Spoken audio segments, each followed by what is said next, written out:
Hi friends, welcome to Pendems kitchen. Pendems కిచెన్లో ఈరోజు వీడియోలో ఆంధ్ర హోటల్స్లో ఎంతో ఫేమస్ అయిన ఉప్మా పెసరట్టు రెసిపీని చూపించబోతున్నాను. ఈ ఉప్మా పెసరట్టు చాలా టేస్టీగా ఉంటుంది కదా. ఇక్కడ నేను చూపించబోయే కొలతలతో కనుక మీరు ఇంట్లోనే ఉప్మా పెసరట్టుని ప్రిపేర్ చేసుకున్నారంటే మీకు అచ్చం హోటల్లో తిన్న ఫీలింగ్ వచ్చేస్తుంది. సో ఇక లేట్ చేయకుండా ఈ రుచికరమైన ఆరోగ్యకరమైన పెసరట్టు ఉప్మాని హోటల్ స్టైల్లో ఎలా ప్రిపేర్ చేసుకోవాలో ఈ వీడియోలోకి వెళ్ళి చూసేయండి. పెసరట్టును ప్రిపేర్ చేసుకోవడానికి ఫస్ట్ ఇలా ఒక గిన్నెని తీసుకొని అందులోకి 1 కప్పు ముడి పెసలను యాడ్ చేసుకోండి. మీ దగ్గర ఒకవేళ ఇలా పెసలు లేకపోతే బద్ద పెసరపప్పు ఉంటాయి కదా, వాటినైనా సరే వేసుకోవచ్చు. సో ఇలా 1 కప్పు పెసలను గిన్నెలోకి వేసుకున్న తర్వాత ఇందులోకి 1 టేబుల్ స్పూన్ మినపగుళ్ళని వేసుకోండి. ఇలా 1 టేబుల్ స్పూన్ మినపగుళ్ళని వేసుకోవడం వలన మనం దోశ వేసుకున్న తర్వాత ఎక్కువ టైం ఉన్నా కానీ అది గట్టిగా అయిపోకుండా మెత్తగానే ఉంటుందన్నమాట. సో అందుకోసం ఇలా 1 టేబుల్ స్పూన్ మినపగుళ్ళని వేసుకోవాలి. తర్వాత ఇందులోకి మీరు ఏ కప్పుతో అయితే పెసలని వేసుకున్నారో సేమ్ అదే కప్పుతోటి 1/2 కప్పు దోసల బియ్యాన్ని కానీ లేదంటే రేషన్ బియ్యాన్ని కానీ వేసుకోండి. ఇలా బియ్యాన్ని వేసుకోవడం వల్ల మనకి దోశ అనేది మంచిగా క్రిస్పీగా వస్తుంది అనమాట. నార్మల్గా అయితే ట్రెడిషనల్గా చేసే పెసరట్ల పిండికి ఇలా బియ్యాన్ని వేయరు, కానీ హోటల్స్లో అయితే కంపల్సరీ వేస్తారు. ఇలా బియ్యాన్ని వేయడం వల్లనే మనకి దోశ అనేది క్రిస్పీనెస్ వస్తుంది అనమాట. ఒకవేళ మీకు దోశ క్రిస్పీగా వద్దు, సాఫ్ట్గా కావాలి అనుకుంటే మీరు ఈ బియ్యాన్ని స్కిప్ చేసేయచ్చు. కానీ ఇక్కడ నేను పక్కా హోటల్ స్టైల్లో చూపిస్తున్నాను కాబట్టి నేను ఇక్కడ 1/2 కప్పు బియ్యాన్ని వేసాను. సో ఇలా 1 కప్పు పెసలు, 1 టేబుల్ స్పూన్ మినపగుళ్ళు అండ్ 1/2 కప్పు బియ్యాన్ని వేసుకున్న తర్వాత వీటిని ఒకసారి శుభ్రంగా నీళ్ళతో కడగండి. ఇవి శుభ్రంగా క్లీన్ చేసుకున్న తర్వాత ఆ నీళ్ళని వంపేసి మళ్ళీ తిరిగి ఇందులోకి మీరు తాగే మంచినీళ్ళను పోసుకొని ఈ పెసలని అండ్ బియ్యాన్ని ఒక 6 నుంచి 7 గంటల సేపు నానపెట్టుకోవాలి. లేదు మీరు ఉదయాన్నే బ్రేక్ఫాస్ట్ని ప్రిపేర్ చేసుకోవడానికి పిండిని ప్రిపేర్ చేసుకుంటున్నట్లయితే మీరు నైట్ పడుకోబోయే ముందు నానబెట్టేసుకొని ఉదయాన్నే మీరు ఎంచక్క ఈ పెసరట్లను వేసేసుకోవచ్చు. సో నేనైతే ఇక్కడ నైట్ టైం డిన్నర్కి ప్రిపేర్ చేస్తున్నాను. ఒక 6 గంటల సేపు ఇక్కడ నేను పెసల బియ్యాన్ని నానబెట్టిన తర్వాత మీకు చూపిస్తున్నాను. చూసారా, మనకి చక్కగా నానిపోయాయి. ఇప్పుడు ఈ గిన్నెని పక్కన పెట్టేసుకొని ఈ పెసరట్లలోకి మంచి కాంబినేషన్ హోటల్ స్టైల్లో అల్లం చట్నీని టేస్టీగా ఇంట్లోనే ఎలా ప్రిపేర్ చేసుకోవాలో ఈ వీడియోలోనే చూపించేస్తాను.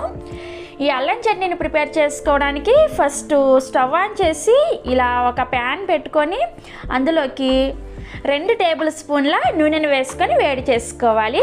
నూనె వేడయిన తర్వాత ఇందులోకి 1 టీ స్పూన్ ఆవాలను వేసుకొని ఈ ఆవాల్ని లో ఫ్లేమ్లోనే చిటపటలాడే వరకు వేయించుకోవాలి. సో ఆవాలు ఇలా చిటపటలు ఆడేటప్పుడు ఇందులోకి మీ కారానికి తగ్గట్టుగా 4 లేదా 5 ఎండుమిర్చిని వేసుకోండి. నేనైతే ఇక్కడ ఒక 2 గుంటూరు ఎండుమిర్చి అండ్ ఒక 3 కాశ్మీరీ మిర్చిని వేశాను. ఇలా కాశ్మీరీ మిర్చిని వేసుకోవడం వల్ల మనకి చట్నీ అనేది మంచి కలర్లో వస్తుంది అనమాట. మీ దగ్గర ఇవి లేకపోతే నార్మల్ మిర్చినే మీ కారానికి తగ్గట్టుగా వేసేసుకోండి.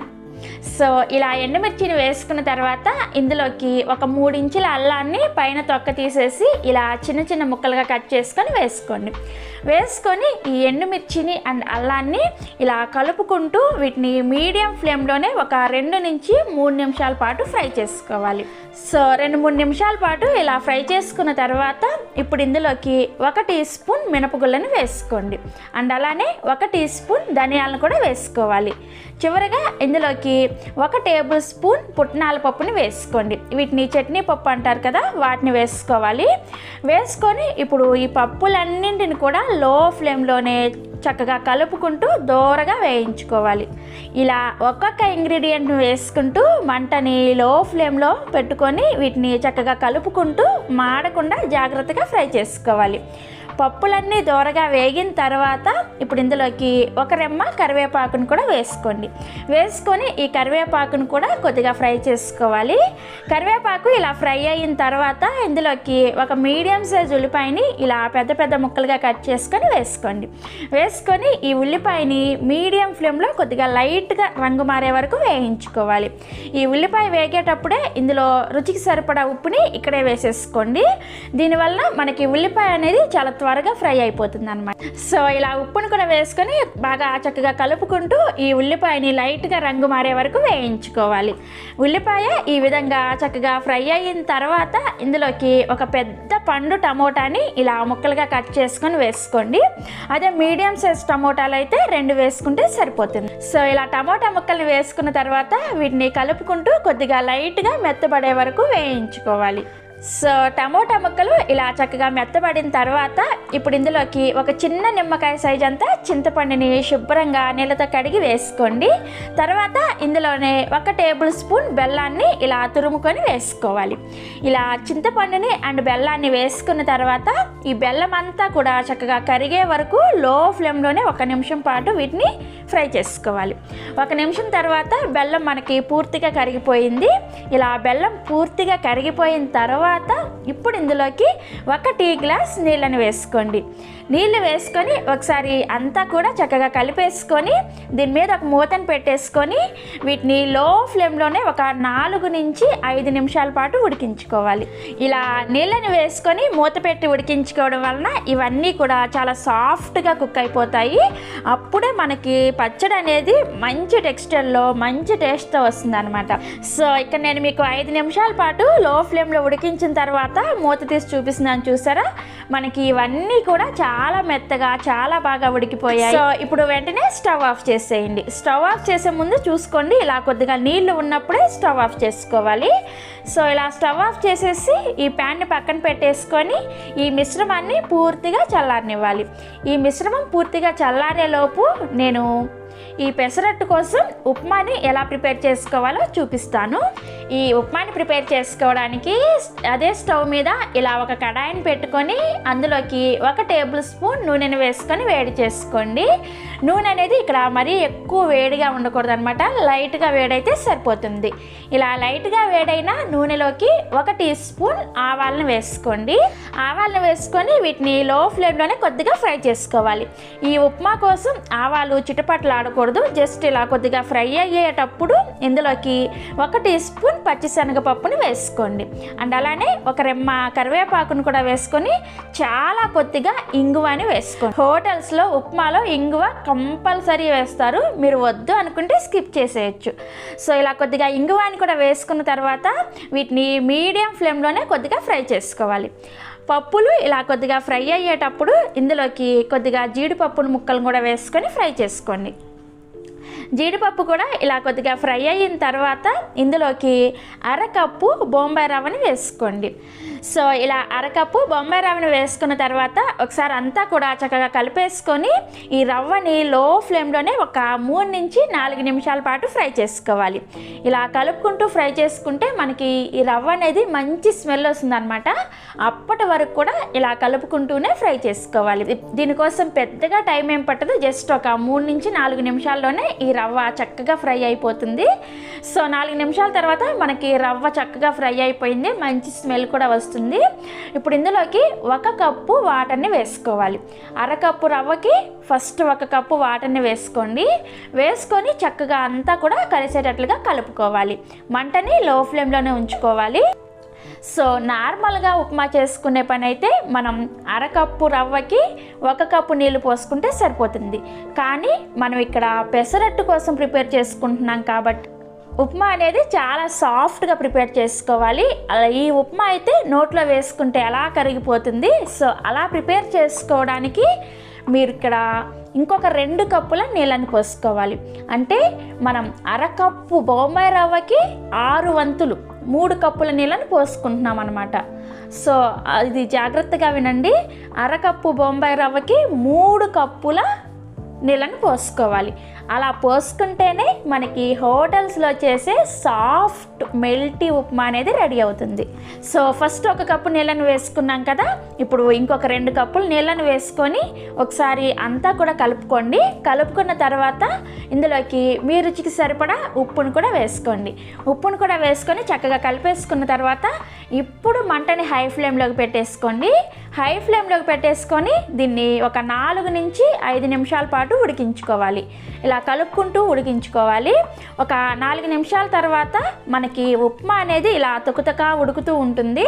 ఇప్పుడు వెంటనే మంటని లో ఫ్లేమ్లోకి పెట్టేసుకొని ఇలా ఒక మూతను పెట్టేసి ఈ ఉప్మాని మనం స్టీమ్ చేసుకోవాలన్నమాట. సో మూతను పెట్టుకున్న తర్వాత ఒక 2 నుంచి 3 నిమిషాల పాటు దీన్ని అలా వదిలేసేయాలి. ఒక 3 నిమిషాల తర్వాత మూత తీసి చూస్తే మనకి ఉప్మా చూసారా ఇలా సాఫ్ట్గా చాలా బాగా తయారవుతుంది. అండ్ ఉప్మా కన్సిస్టెన్సీ కూడా చూసారా మనకి ఇలా ఈ విధంగానే ఉండాలి. ఇది చల్లారేకుంది ఇంకొంచెం దగ్గరగా అవుతుంది అనమాట. సో ఉప్మా ఈ స్టేజ్లో ఉన్నప్పుడే స్టవ్ ఆఫ్ చేసేసి ఒక మూత పెట్టేసి ఈ ఉప్మాని కూడా పక్కన పెట్టేసుకోండి. సో మనకి పెసరట్టు కోసం ఉప్మా రెడీ అయిపోయింది. ఇప్పుడు అల్లం చట్నీ కోసం మనం ముందుగా ఫ్రై చేసుకున్న ఈ ఉల్లిపాయ, టమోటా, అల్లం ముక్కలు ఉన్నాయి కదా, వాటిని పూర్తిగా చల్లారిన తర్వాత ఇలా ఒక మిక్సీ జార్లోకి వేసుకొని దీన్ని బాగా మెత్తగా గ్రైండ్ చేసుకోవాలి. మనం ఆల్రెడీ ఇందులో కొంచెం నీళ్ళు ఉంచుకున్నాం కదా, సో అవసరమైతే కొద్దిగా వేడి నీళ్ళని వేసుకొని గ్రైండ్ చేసుకోండి. నేనైతే ఇక్కడ ఎక్స్ట్రాగా నీళ్ళు ఏమీ వేయలేదన్నమాట.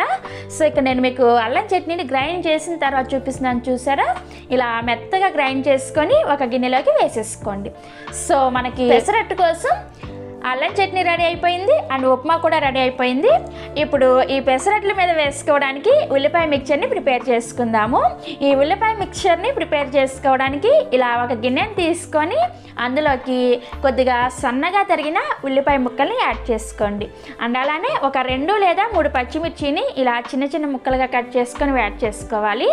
తర్వాత సన్నగా తరిగిన కొత్తిమీర కొద్దిగా, అలాగే మీ దగ్గర ఉంటే సన్నగా తరిగిన క్యారెట్ తురిమిని కొద్దిగా యాడ్ చేసుకోండి. మీ దగ్గర ఒకవేళ క్యారెట్ లేకపోతే వేసుకోకపోయినా కానీ నో ప్రాబ్లం. సో ఇవన్నీ వేసుకున్న తర్వాత ఇవన్నీ కూడా చక్కగా కలిపేసుకోవాలి. ఇలా కలిపేసుకొని ఈ ఉల్లిపాయ మిక్సర్ని కూడా పక్కన పెట్టేసుకోండి. సో మనకి పెసరట్టు కోసం అన్నీ రెడీ అయిపోయాయి. ఇప్పుడు పెసరట్టు పిండిని ప్రిపేర్ చేసుకోవడానికి ఇలా ఒక మిక్సీ జార్ని తీసుకొని అందులోకి మనం ముందుగా నానబెట్టుకున్న పెసలు బియ్యాన్ని వేసుకొని ఇందులోకి 2 పచ్చిమిర్చిని వేసుకోండి. తర్వాత ఇందులోకి 1 ఇంచి అల్లాన్ని ఇలా చిన్న ముక్కలుగా కట్ చేసుకొని వేసుకోవాలి. తర్వాత ఇందులోనే ఒక 1/2 టీ స్పూన్ పసుపును కూడా వేసుకోండి. ఇలా పసుపును వేసుకోవడం వల్ల మనకి పెసరట్టు అనేది మంచి రంగులో వస్తుంది అనమాట. తర్వాత ఇందులోనే 1 టీ స్పూన్ జీలకర్ర కూడా వేసుకొని మనం పెసలు నానబెట్టుకున్న నీళ్ళు ఉన్నాయి కదా, అవే నీళ్ళని కొద్దిగా వేసుకుంటూ ఈ పిండిని బాగా మెత్తగా గ్రైండ్ చేసుకోవాలి. సో అందుకని మీరు నానబెట్టుకునేటప్పుడే మంచినీళ్ళని పోసుకొని నానబెట్టుకోమని చెప్పాను కదా, సో ఇందుకోసమేనమాట. ఇలా పెసలు నానబెట్టిన నీళ్ళు పోసుకోవడం వల్ల మనకి పెసరట్టు టేస్ట్ అనేది చాలా చాలా బాగుంటుంది. హోటల్స్లో ఇదే విధంగా చేస్తారు. సో ఇక్కడ నేను మీకు గ్రైండ్ చేసిన తర్వాత చూపిస్తాను చూసారా, మనకి పిండి గ్రైండ్ అయిన తర్వాత పైన మనకి ఇలా నొరగలాగా కనపడాలన్నమాట. ఇలా ఈ విధంగా గ్రైండ్ చేసుకోవాలి. ఇలా గ్రైండ్ చేసుకుంటేనే మీకు ఖచ్చితంగా హోటల్ స్టైల్లో పెసరట్టు అనేది వచ్చేస్తుంది.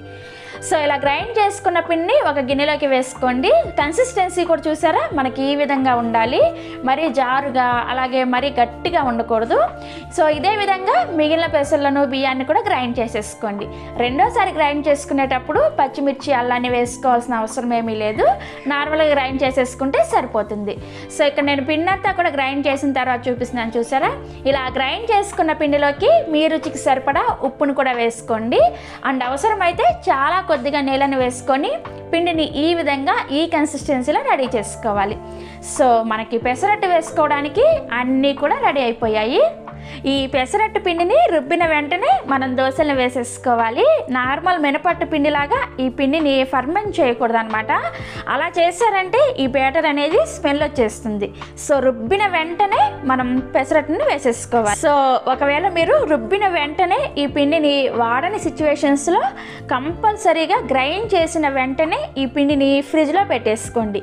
అలా ఫ్రిడ్జ్లో వెంటనే పెట్టేసుకున్నారంటే 2 రోజుల వరకు కూడా పిండి అనేది మనకు ఫ్రెష్గా ఉంటుంది అనమాట.